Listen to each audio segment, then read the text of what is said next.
It's clear that it is love and kindness, in the sight of blindness that it is God's love and the failing brightness that's given us hope and no escape from the crisis. Apocalypse. Chapter 14. The Saints' Blessing, Humility and Harvest. The village of Ember Hollow glowed like a lantern in the twilight, its fields now lush with golden wheat that rippled like liquid fire in the breeze. Shakina moved between the cottages, her hands radiating a soft green light as she tended to a child's fever. The tier of the veiled pendant around her neck pulsed in time with her heartbeat, casting prismatic shadows on the thatched walls. Shakina, softly to the child's mother, said, "The saint's gift protects us. But even light casts shadows.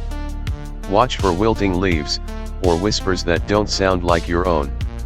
The woman frowned, clutching her shawl. "What do you mean?" Before Shakina could answer, the ground trembled a low, guttural growl that vibrated through her bones. A scream echoed from the fields, high and panicked. The wheat fields, once vibrant, now writhed like a living thing in pain. Stalks twisted into blackened spirals, oozing a viscous fluid that smelled of sulfur and rotting meat. At the center stood a figure in a hooded robe the color of dried blood, its hands buried in the earth up to the elbows. The soil around it bubbled, black veins spreading outward like a spider's web. Thalia, arriving with the seventh Zion with her lyre starlight song slung over her shoulder and Pippin perched on her flower crown, said, "That's not a farmer. That's a harvester." Charity, her hammer thunderer crackling with crimson energy and the runes on its handle glowing like embers, said, "No. That's a corruption engine. The Veil's using it to poison the land." The figure turned. Its face was a hollow void, save for a single violet eye that burned like a star-gone supernova. Vera's cultist, a servant of the Veil, its robe stitched with sigils that squirmed like living ink. Its fingers were elongated, ending in blackened claws that dripped the same viscous fluid as the wheat. The cultist, its voice a chorus of whispers that bypassed ears to burrow into the mind, said, "The saint's blessing is a feast. The Veil hungers. And you are the main course." Shakina's pendant flared, golden light erupting in a sphere around her. The cultist hissed, recoiling as if burned, its eye narrowing to a slit. Shakina, to the group with her voice steady but urgent, said, "It's feeding on the tear's energy. The Veil's turning the saint's gift against us. It's not just corrupting the wheat, it's draining the life from the village." The cultist fled into the woods, moving with unnatural speed, its robe billowing like smoke, claws leaving gashes in the earth that oozed black fluid. The group split to investigate, each member's skills complementing the others. Darian, Kale, and Arik tracked the cultist's trail. Darian's scythe Eclipse's edge hummed at his side, Kale's longsword Oathkeeper glowed faintly violet, Arik's rune axe Frostbite crackled with frost. Seraphina, Hannah, and Myra scoured the village for hidden sigils. Seraphina's staff Starfall traced glowing sigils in the air, Hannah's scrolls and martial tomes of Lumen projected holographic maps, Myra's bow Twilight's reach hummed with moonlight. Illyra, Amara, and Lumina contained the corruption.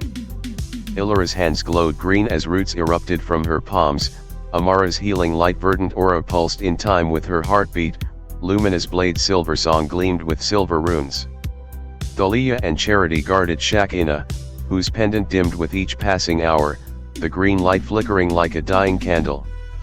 Kale, kneeling to examine claw marks on an oak tree with his scar glinting in the fading light, said, "These aren't daemon tracks. They're human. Or were. The nails are too even, the spacing too precise. This is a person or what's left of one." Arik, grim with his beard bristling with static from his axe, said, "The Veil's recruiting. Promising power to those who serve. Join us, and you'll never be weak again." Darian, his cross glowing faintly down on his chest, his glow dimmer than usual, said, "It's not just power. It's belonging. The Veil offers a family to the lost. A place where you don't have to be alone. In the woods, they found a clearing littered with rotting animal carcasses, rabbits, foxes, even a deer, their bodies half dissolved into black sludge. At its center, a pool of black water rippled, its surface reflecting not their faces, but twisted versions. Darian's reflection had hollow eyes and a crown of thorns that dripped blood. Kales showed him standing over the saint's corpse, oath keeper stained red. Arix revealed a daemon's face beneath his skin, horns curling from his temples, eyes glowing violet. Darian, snarling with his scythe flaring to life, said, "Veil tricks. Ignore it. It feeds on doubt." Kale, staring at his reflection with his hand tightening on Oath Keeper's hilt and a strained voice, said, "What if it's not a trick? What if it's what I could become? What if I'm already halfway there?" Arik, grabbing Kale's shoulder, his runax's frost spreading to steady him, said, "We've all seen the darkness. Felt it creep in. Doesn't mean we let it win. We fight. Together." The pool surged, spewing shadowy tendrils that lashed at them like whips. Darian's scythe eclipse's edge flared, golden light slicing through the limbs. They dissolved into smoke, hissing. Darian, to Kale with a firm voice, said, "The veil shows you fears. Not futures. You choose who you are. Always." Back in Ember Hollow, Seraphina discovered a sigil carved into the town well, a spiral that pulsed like a heartbeat, its edges etched with tiny runes that glowed violet. The well's water, once clear, now churned with black sludge. Seraphina, to Hannah with her staff starfall glowing, said, "It's a conduit. The veil's using the tear to corrupt the land. The well's the focal point, its water feeds the fields, and the fields feed the village. It's a closed loop of decay." Hannah, her scrolls blazing with an urgent voice, said, "The saint's gift is a double-edged sword. The tear amplifies life, but the veil's twisting it to amplify death. If we don't stop it, the corruption will spread to the next village. And the next." Shakina staggered, her pendant now dull gray, the green light extinguished. She collapsed to her knees, clutching her chest. Shakina, gasping, said, "It's draining me. The more I heal, the more it takes. I can't fight it." Myra, her eyes storm gray with her bow twilight's reach humming with energy, said, "The veil's not just attacking the village. It's attacking her. The tear's tied to her life force. If it's corrupted, she is too." A crack echoed through the square loud as a thunderclap.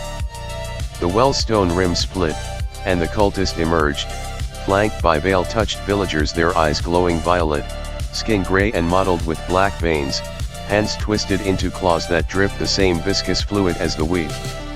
They moved with jerky, unnatural motions, jaws unhinged to reveal rows of needle-like teeth. Cultist, to Shakina with its voice a symphony of whispers that made the air vibrate, said, "Your saint's light is a chain. It binds you to a fate of service. Break it. Join us. The veil offers power. Freedom." Shakina, clutching the pendant with tears streaming down her face and a trembling voice, said, I can't. I won't." Charity, stepping forward with thunderer blazing with crimson light and the ground cracking under her feet, said, "You don't have to. We've got you." Illyra and Amara worked to contain the corruption, their powers weaving together in a desperate dance. Illyra, kneeling with her palms pressed to the earth and her eyes closed in concentration, said, "Roots of binding." Green light erupted from her hands, roots bursting from the ground to wrap around the veil-touched villagers, slowing their advance. But the roots blackened at the edges, the corruption eating through them. The roots are dying. The veil's corruption is spreading faster than I can heal. Amara, standing over Shakina with her verdant aura expanding to shield her and green light flickering as it fought the pendant's decay, said, "I can heal the physical, but the veil's corruption is spiritual. It's like trying to stop a flood with a teacup." Lumina, stepping forward with silver song drawn and its silver runes flaring to life, casting light that made the veil-touched villagers hiss and shield their eyes, said, "The ornament's chain.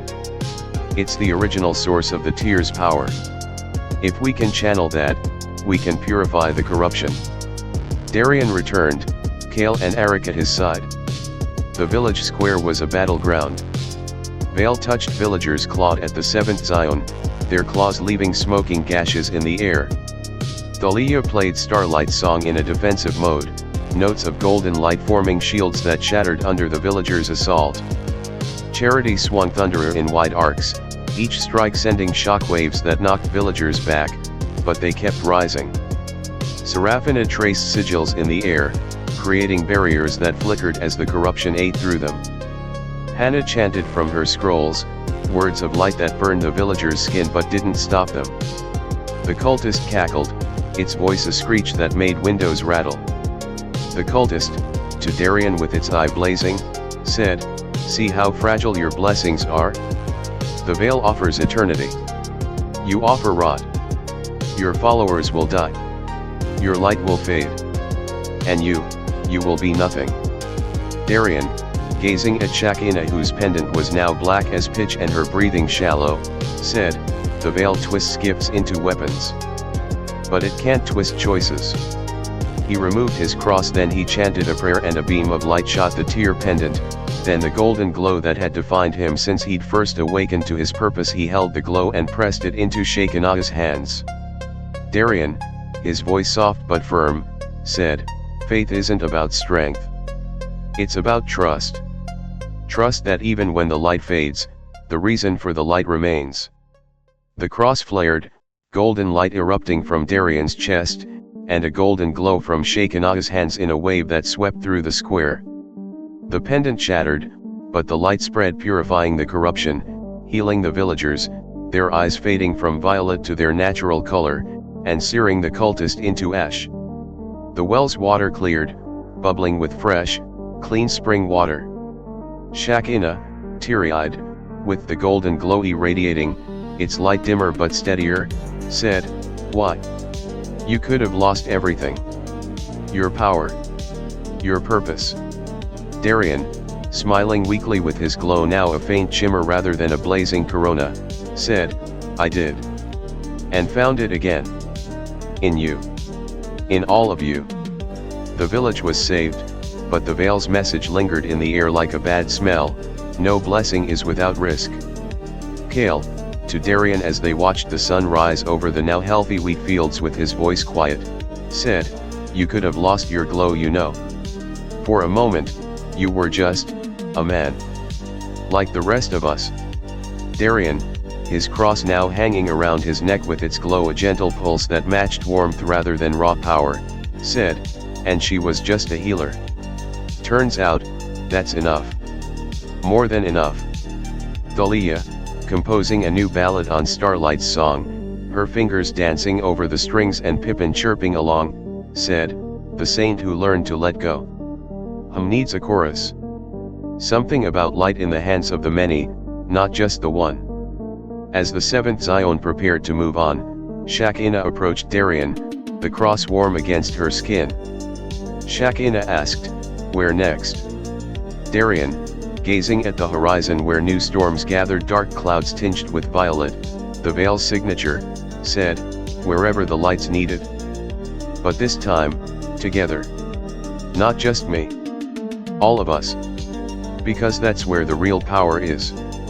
The group exchanged glances, Arik grinning, Myra's eyes softening, Kale's scar crinkling as he smiled. The veil's harvest was thwarted. But the seeds of light had already taken root. Glowing star sparkles, sheaf of rice bread crown.